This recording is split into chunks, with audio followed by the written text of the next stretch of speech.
vidéo, bonjour à tous. Nous allons maintenant parler de la méthode SUM. On va dire, il y a un lien avec la méthode Every. Voilà, on peut le mettre dans une même vidéo, mais je vous laisse séparer pour que chacun puisse voir on va dire, ce qui concerne chaque méthode. Ici, on va voir le même exemple, c'est-à-dire on va prendre ici table, mais au lieu de mettre ici, on va dire Every, vous vous rappelez, pour table, ça renvoyait vrai ici. Et l'autre maintenant, si je prenais à partir de 10, il renvoyait false, ok, pour Every. Maintenant, ce qu'on va faire ici, on va mettre ici SUM. Qu'est-ce qu'on a? SUM, c'est pas S comme la somme en mathématiques, tout ça, non, c'est SOM, voilà, comme ça. Et là, il renvoie true.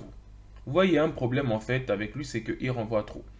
Et si je prends pour l'autre qui était aussi au niveau de 15, quand je prenais 15, bon, si ça marche pour 10, bon, ça marche aussi pour 15. Et là, je vais juste venir ici, je vais mettre aussi SUM. Ok, et donc là, ça renvoie aussi true. Donc maintenant, regardez ce qu'on va faire. Je vais essayer de mettre maintenant, regarde, je mets jusqu'à la valeur 2. Je mets la valeur 2. Regardez, il renvoie quand même true. Si je mets ici maintenant 1, il renvoie false. Si je mets 0, il va renvoyer false. Ok, qu'est-ce que ça signifie? Ça veut juste dire que la méthode SUM nous permet de vérifier pour chaque élément, on veut voir si une seule condition, un seul élément est vrai par rapport à cette condition. C'est comme ici on disait par rapport à 10, on parcourt chacun des éléments. Dans Every, on voulait que tous les éléments vérifient la condition inférieure à 10. Si c'est vrai, on retourne true. Si c'est faux, on retourne false. Mais dans le cas de SUM, qu'est-ce qu'on fait? On va vérifier pour chacun élément. On veut juste qu'un seul cas soit vrai. Si 1 est vrai, alors il tourne true. Le seul moyen pour qu'il soit faux, il faut que tous les cas soient faux. Donc on peut dire que SUM est à peu près l'opposé à Every.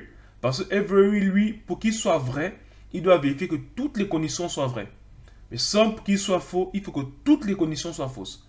Mais maintenant, pour que lui, il soit vrai Every, comme on a dit, il faut que toutes les conditions soient vraies. Mais pour que SUM soit vrai, il faut qu'une seule condition soit vraie. Donc voilà un peu la différence qui se situe entre SUM et Every. Every, c'est tous les éléments d'un tableau qui est vrai. SUM, on veut juste un seul élément.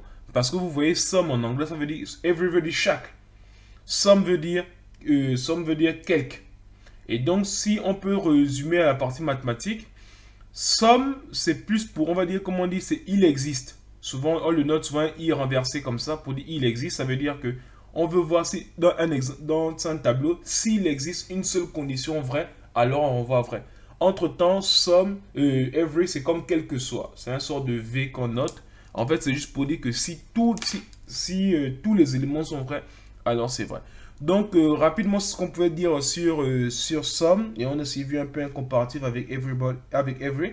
Et là, je vous donne rendez-vous à la vidéo prochaine où nous allons maintenant parler de Reduce. Merci.